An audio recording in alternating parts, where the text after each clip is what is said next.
석탄이 등장하고 목재를 대체하는 데 60년 정도가 걸렸습니다. 그러던 중 원유가 발견되었고 70년 정도 걸려서 대체되었습니다. 앞으로 석유가 천연가스로 그리고 친환경으로 바뀌는 데 얼마나 걸릴까요? 그동안은 새로운 에너지가 지배적인 위치에 오르기까지 100년은 걸렸습니다. 친환경 열풍과 더불어 석유에서 친환경 에너지로 넘어가는 징검다리로 천연가스의 역할이 부각되면서 미국을 필두로 전 세계가 새로운 LNG 수출 프로젝트에 착수했습니다. 하지만 여러 가지 이유로 프로젝트 비용이 기하급수적으로 증가하게 되었고 천연가스 또한 배출 문제에서 완전 자유롭지 않기 때문에 재생에너지와의 경쟁이 불가피하게 되었고 그런 우려가 커질수록 시장 점유율은 타격을 받기도 합니다. 천연가스를 태우면 이산화탄소 배출은 다른 화석 연료보다 현저히 줄지만 생각보다 많은 양의 메탄을 생성합니다. 예를 들어 작년에 프랑스 유틸리티 회사 엔기는 프랑스 정부가 온실가스 배출을 이유로 허가를 내주지 않아서 미국의 LNG 공급 업체인 넥스트데케이드와 체결했던 10년 공급 계약을 철회한 것으로 알려졌습니다. 거기에 북미 업체들은 카타르나 러시아와 같은 주요 경쟁국에 비해 생산 비용이 높기 때문에 오펙의 유가 치킨 게임처럼 천연가스도 언제든지 가격 경쟁에 노출되어 있습니다. 셰일가스 유저는 셰일 암석 깊숙이 숨겨진 가스에 접근하기 위해 자본 집약적 공정인 프래킹을 사용해야 하기 때문에 가격 경쟁에서 취약할 수밖에 없습니다. 그리고 카타르와 달리 러시아나 카자흐스탄은 지리적으로 송유관을 통해서 LNG처럼 영하 162도로 냉각하여 액화하는 과정 없이 수출할 수 있기 때문에 유리합니다. 우크라이나와의 정치적인 분쟁으로 러시아에서 독일을 관통하는 노르드스트림2 천연가스 파이프라인이 개통을 코앞에 두고 미국의 제재를 받고 있지만 그것이 잘 해결된다면 미국의 유럽을 향한 LNG 수출 역시 가격 경쟁에서 밀릴 수 있습니다. 다행인 점은 천연가스 최고 소비국인 한국과 일본을 비롯한 아시아 지역은 여전히 경쟁력이 있다는 것입니다. 그러나 작년에 코로나 사태를 통해 불확실성이 커지면서 스폰서들이 떨어져 나갔고 자본 투자가 위축되면서 대부분의 프로젝트들이 계획 단계에서 사라지거나 최종 투자 결정이 연기되었습니다. 텍사스에서 엑셀론사가 주도한 아노바 LNG 프로젝트는 고객을 확보하지 못해서 취소되었고 쉐브론과 호주 우드사이드가 합작으로 추진했던 캐나다 키티멧 LNG 사업도 엎어졌습니다. 넥스트데케이드가 텍사스에 건설하려던 리오 그란데 LNG 프로젝트와 텔루리안이 루이지애나에 건설하려던 드리프트우드 LNG 프로젝트도 계속해서 지연되고 있습니다. 샘프라 에너지가 텍사스에 건설하려던 포트하서 LNG 터미널은 2022년까지 최종 투자 결정이 연기되었고 펜비나가 오리건주에 건설하려던 조던 코브 LNG 계획은 환경 규제 문제로 보류되었습니다. 여전히 많은 전문가는 천연가스가 에너지 전환의 필수 카드라고 믿고 있으며 석탄보다 월등한 배출량 감소로 인해 전 세계 수요가 증가할 것으로 예상합니다. 실제 인도와 베트남 같이 급속히 성장 중인 신흥시장에서는 탄소 배출량을 줄이기 위해 에너지원을 천연가스로 급격히 전환하고 있습니다. LNG는 재생에너지가 성장하는 동안 안정적인 전력 생산을 보장해 줄 것이고 LNG 수출은 전력 수요뿐 아니라 난방, 제조 및 저공해 연료의 기능도 제공하고 있습니다. 또 거기에 멈추지 않고 더 나아가 탄소 포획 및 격리를 포함하여 여러 가지 방법으로 온실가스 프로파일을 줄이는 방법을 모색하고 있습니다. 올해 들어 백신 확산과 함께 세계 경제가 서서히 회복됨에 따라 가격과 수요가 급격히 개선되고 있지만 새 프로젝트에 대한 투자는 계속해서 지연되고 있습니다. 최근 아시아의 현물 시장 가격 상승과 함께 새로운 투자 파트너들이 속속 등장하는 등 관심이 고조되고 있는 상황에서도 시장에는 불확실성이 여전히 남아있기 때문인 것 같습니다. 보고서에 따르면 전 세계적으로 26개의 LNG 수출 프로젝트가 지연되거나 연기되었고 그중 18개가 북미에 집중되어 있다고 합니다. LNG 캐나다 프로젝트 캐나다에서 지난 몇 년 동안 총 20개의 프로젝트 중 유일하게 최종 투자를 승인받고 건설 중인 LNG 캐나다 사업은 약 31빌리언 달러 규모로 캐나다 역대 최대의 민간 프로젝트입니다. 불행히도 건설 3년 차에 코로나가 터지면서 시간이 지연되었고 총 비용도 약 40빌리언 달러로 많이 증가했습니다. 그중 23빌리언 달러는 연방과 주정부로부터 지원을 받았고 올 초에 18빌리언 달러에 달하는 수출 터미널의 1단계 작업이 완료되었습니다. 6월에는 LNG 시설의 심장으로 불리는 열 교환기와 약 308톤과 286톤의 프리쿨러 장치 2개를 유럽으로부터 들여오는 등 2025년경에 첫 수출을 회수를 목표로 열심히 달려가고 있습니다. 리더인 로열 더치쉘이 지분의 40%를 가지고 있고 말레이시아의 페트로나스가 25%, 일본 미츠비시와 중국의 페트로차이나가 각각 15%, 한국가스공사가 5%의 지분을 가지고 있는데 최근 페트로나스는 중국 국립해양석유공사와 10년 동안 7빌리언 달러에 달하는 LNG 공급 계약을 체결했습니다. 이렇듯 현재 캐나다에서 착수 중인 유일무이한 수출 프로젝트인 만큼 아시아에서 상당한 시장 지배력을 가지게 될 것으로 내다보고 있습니다. 지분을 가진 회사들 대부분이 캐나다 서부의 본인 소유의 천연가스 유전을 보유하고 있지만 더 많은 공급량을 확보하기 위해 여러 회사들과 바쁘게 접촉하고 있는 것으로 알려졌습니다. 그 외에 BC 콜롬비아주 밴쿠버 조금 위쪽에 준비 중인 소규모 프로젝트인 우드파이버 LNG는 싱가포르에 기반을 둔 소유주인 퍼시픽 오일 앤 가스 그룹의 최종 승인을 기다리고 있습니다. 그동안 비용을 제외하고 LNG 프로젝트를 방해한 1등 공시는 환경단체와 원주민 그룹과의 마찰 때문에 터미널로 가는 파이프라인 건설이 쉽지 않았다는 점입니다. 송유관 건설이 막히면 자연스럽게 터미널 건설은 의미가 없어지게 되기 때문입니다. LNG 캐나다 프로젝트의 가장 중요한 부분 역시 북부 몬트니 유전에서 키티멧 수출 터미널로 가스를 수송하기 위해 5빌리언 달러를 들여서 TC 에너지에서 건설 중인 670km의 코스탈 가스링크 파이프라인입니다. 참고로 TRP는 바이든 취임과 함께 허가가 취소된 키스톤 XL 파이프라인 확장 공사를 진행하던 회사였고 현재 바이든 행정부와 그것 관련해서 15빌리언 달러에 달하는 소송을 진행 중입니다. 최근 일본 천연가스 JFK 벤치마크가 작년 같은 기간의 최저 가격과 비교해서 366%나 올랐습니다. 동일본 대지진으로 무너져버린 원자력 발전소로 고생 중인 일본은 천연가스 발전에 많이 의존하고 있는데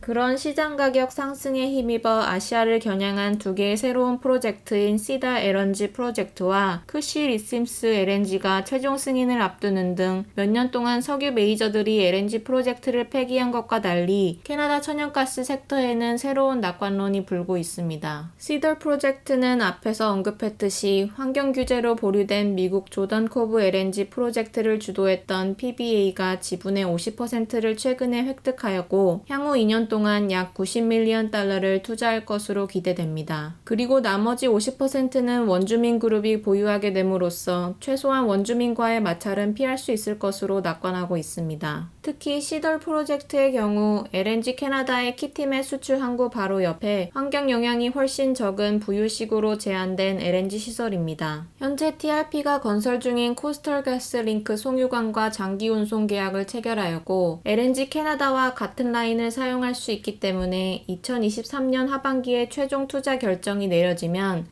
2027년까지 비교적 이른 시일 안에 가동될 수 있을 것으로 내다봤습니다. 참고로 TRP가 원주민들의 시위로 인해서 송유관 건설이 지연되고 그로 인해 얼마나 많은 돈과 시간이 낭비됐는지 생각해보면 이런 사업은 원주민을 달래서 같이 안고 가는 게 제일 중요합니다. 그런 정치적, 환경적, 금전적인 이유로 제 생각에는 한 고비를 넘긴 LNG 캐나다 사업이나 그 옆에 숟가락만 놓으면 되는 시덜 프로젝트 정도만 현실성이 있을 것 같고 다른 프로젝트들은 아마도 환경적, 정치적, 자금적인 문제로 실제 건설은 어려울 것으로 보입니다. 먼저 KPMG의 2017년과 2018년 자료를 보시면 캐나다 천연가스 생산량 1위는 CNQ이고 그 뒤를 TOU, OVB, ARX, CBE, PEY가 따라가고 있는데 최근 몇 년 동안 수많은 인수합병으로 많은 지각 변동이 있었습니다. 1위 CNQ가 12 페인트포니를 작년에 먹었고 2016년에 로열 더치쉘의 자산을 인수해서 생산량 2위로 올라선 TOU는 작년 11월에 모던 리소스와 비상장 회사 중 생산량 1위였던 주피터 리소스를 인수했고 올 6월에는 비상장 회사 블랙스완을 909밀리언 달러에 인수하는 등 몬트니 유전에서 공격적으로 지분을 늘리고 있습니다. 4위 ARX도 올해 자신과 생산량이 비슷하면서 매장량은 더 많은 세븐제너레이션과 합병했고 5위 CVE도 12위인 허스키와 합병을 했습니다. 저 밑 16위의 VET도 보이네요. 참고로 2018년 넷백 자료를 보시면 VET가 CPG PNG 다음으로 2위에 있고, 캐나다 회사 중 해외 자산이 가장 많은 회사를 보시면 1위에 지금은 미국 회사가 된 OBB가 보이고, 이번 DAPL의 법정 분쟁에 언급됐던 백켄유전의 ERF, 그리고 CNQ, SU, 허스키 등도 해외 자산이 많고, 파리부터 VET, CPG, BTE, 그리고 콜롬비아에 유전이 있는 GTE와 이집트에 자산이 있는 TGA 등이 보입니다. 2019년과 2020년의 3분기 자료를 보시면 앞에서 말한 여러 인수합병으로 인해서 TOU가 1위로 올라왔고, 그 뒤로 CNQ, ARX, OBB, PEY가 있습니다. TOU는 작년 3분기 이후로도 인수가 많아서 올해는 더욱더 1위 자리를 굳힐 것으로 보입니다. TOU는 LNG 캐나다 수출 사업에 대해 BC 컬럼비아주 몬트니 지역은 앞으로 10년 동안 캐나다 산업의 주요 성장 동력이 될 것이라며 현재 진행 중인 몬트니 지분 통합 전략이 계속될 것을 암시했습니다. TOU는 2022년 중반까지 생산량을 최대 하루 50만 BOE per day까지 늘릴 것을 목표로 하고 있습니다. 저는 현재 오일 샌드 사업이 더 큰 CNQ만 제외하고 나머지 TOU, ARX, OBB, PEY를 보유 중이고, 그 뒷순위인 BIR과 AAV도 소유 중입니다. OBB도 CNQ처럼 석유 사업이 더 크기 때문에 제외하면 완전 알짜인 몬트니의 세븐 제너레이션과 합병한 ARX와 오랜 역사를 자랑하며 이 중에서 유일하게 셰일가스 유전이 아닌 전통적인 방식의 생산자라서 생산 단가가 극도로 낮고 가스 처리 공장도 10개나 소유한 PEY가 가장 저평가로 보입니다. PEY는 VET처럼 한때 높은 배당으로 유명하다가 배당이 많이 줄어들면서 주가가 급락하긴 했지만 최근 3개월 동안 40% 넘게 오르면서 가치를 높이고 있습니다. ARX도 작년 코로나 사태 전에 매달 주당 5센트 주던 배당이 현재는 분기당 6센트로 60%가량 줄어들었지만 두 회사 모두 AECO 캐나다 천연가스 가격과 재무표가 좀 안정되면 배당 상승 여력이 있어 보여서 주가 급등까지는 몰라도 굉장히 안전한 투자처라고 생각됩니다. 이번 시간에는 캐나다 천연가스 위주로 소개해드렸지만 사실 2025년 정도 개통을 목표로 하는 LNG 캐나다 사업은 아직 시간이 남아있기 때문에 미국 동부의 에팔레치아, 텍사스의 이글퍼드, 루이지애나의 헤인즈빌 지역의 천연가스 업체에 투자하는 것도 나쁘지 않다고 생각됩니다. 유가도 북미 생산량이 줄어들고 인프라 구축 확대로 인해 과거보다 훨씬 쾌적한 수송이 가능하고 수출 능력도 향상하면서 WTI 가격이 브렌트 유가를 따라잡고 있듯이 천연가스 역시 LNG 수출 확대로 북미 가격이 세계 가격을 따라가고 있습니다. 현재 미국으로만 수출이 가능한 캐나다와 달리 전 세계로 수출 중인 미국은 사정이 더욱 좋은 편입니다. 석유 생산자들이 생산량을 줄이면서 부가물로 나오던 천연가스의 양이 줄어든 것도 가격 상승에 좋은 영향을 미친 것 같습니다. 안테로 리소시스 앤 레인지 리소시스 미국과 캐나다 동부에 인구가 많은 대도시와 인접해 있고 워런 버핏이 투자해서 화제가 되었던 도미니온 리소시스에 의해 운영되는 코브 포인트 LNG 터미널을 통해 유럽 수출도 용이해서 위치가 좋은 에팔레치아의 천연가스 회사 중에 주가 움직임이 가장 좋은 곳은 AR과 RRC인 것 같습니다. AR은 올해 생산량의 대부분이 약 2.7달러에 해지되어 있지만 올해 말까지 순 부채를 2빌리언 달러 밑으로 내릴 수 있을 것으로 보여서 좋아 보입니다. 그리고 본인이 대주주로 있는 미드스트림 업체 AM으로부터 배당도 꼬박꼬박 받고 있죠. 올해와 내년 해칭 상황이 별로이긴 하지만 해지는 길어야 2년이라 주가 변동은 크게 신경 쓰지 않는 분위기입니다. RRC는 높은 부채 비율로 주가 변동이 심해서 고생했지만 그동안 생산 단가를 급격히 낮추었고 에팔레치아 지역에서는 손익분기점이 가장 낮은 회사 중 하나입니다. 현재 부채가 3빌리언 달러가 넘기 때문에 부채를 낮추는 게 가장 중요하지만 다행히도 훌륭한 FCF 포텐을 바탕으로 천연가스 가격 2.85달러를 기준으로 했을 때 올해 말이면 부채 비율을 3배 정도로 낮출 수 있고 내년 말에는 2배 밑으로 낮추는 걸 목표로 하고 있습니다. AR과 RRC는 2019년도에 미국에서 4번째와 7번째로 천연가스를 많이 생산하는 업체였습니다. AR은 NGL도 미국에서 가장 많이 생산했고 5위인 RRC 역시 매출의 40%가 NGL이 차지할 정도로 리퀴즈 생산도 풍부한 프리미엄 유전을 보유했습니다. 코로나로 힘들었던 작년에 천연가스 생산은 AR이 COG를 밀어내고 3위로 올라왔고 NGL은 옥시덴탈 다음으로 2등을 하였습니다. 둘 다 올해 천연가스 해칭은 엉망이지만 다행히도 내년부터 NGL의 해칭은 거의 되어 있지 않습니다. 있습니다. 둘 다 살까 말까 고민하다가 구매하지는 못했는데 AR과 RRC는 지난 3개월 동안 거의 60%와 75%로 상승했기 때문에 단기적으로 저평가로 보기는 힘들 것 같지만 에팔레치아 쪽에서는 가장 눈길이 가는 주식입니다. 그 외에 EQT, SWN, CNX, 그리고 최근에 시마렉스와 합병한 COG 등도 주목해볼 가치가 있습니다. 에팔레치아 외에 여러 지역에 자산이 있지만 파산 보호 신청에서 구조조정을 마치고 돌아온 CHK도 눈여겨보고 있습니다. 실버보우 리소시스 앤 캄스톡 리소시스, 이글퍼드 같은 경우 저번 시간에 소개해드린 SBOW를 현재 보유 중이고, 헤인스빌 경우 CRK가 생산 단가가 극도로 낮으면서 생산량도 늘리는 중이고 올해 말이면 부채를 2.5배 비율 정도로 낮출 수 있을 거라 좋게 보지만, 오늘 소개해드린 다른 회사들에 비해 가격이 많이 오른 NGL 비중이 너무 적고 98%가 드라이가스라는 건 조금 아쉽습니다. 개인적으로 천연가스의 미래는 밝다고 생각하지만 최근 가격이 급상승한 후에 단기간 더 상승할 여력이 남아있는지는 의문입니다. 그리고 미국 천연가스 회사들은 엄청난 주가 변동을 보여줄 것 같지만 그동안 많이 올라서 그런지 캐나다 회사들처럼 저평가다 그런 느낌은 없는 것 같습니다. 물론 현재 하늘을 날아가는 석탄 가격과 국제 천연가스 가격을 보고 있으면 미국 천연가스 가격을 예상한다는 것도 부질없는 짓 같지만요. 급증하는 여름 전력 사용량과 천연가스 가격의 급격한 상승이 석탄에 새로운 생명을 불어넣어준 것 같기는 합니다. 오케이, 거기까지.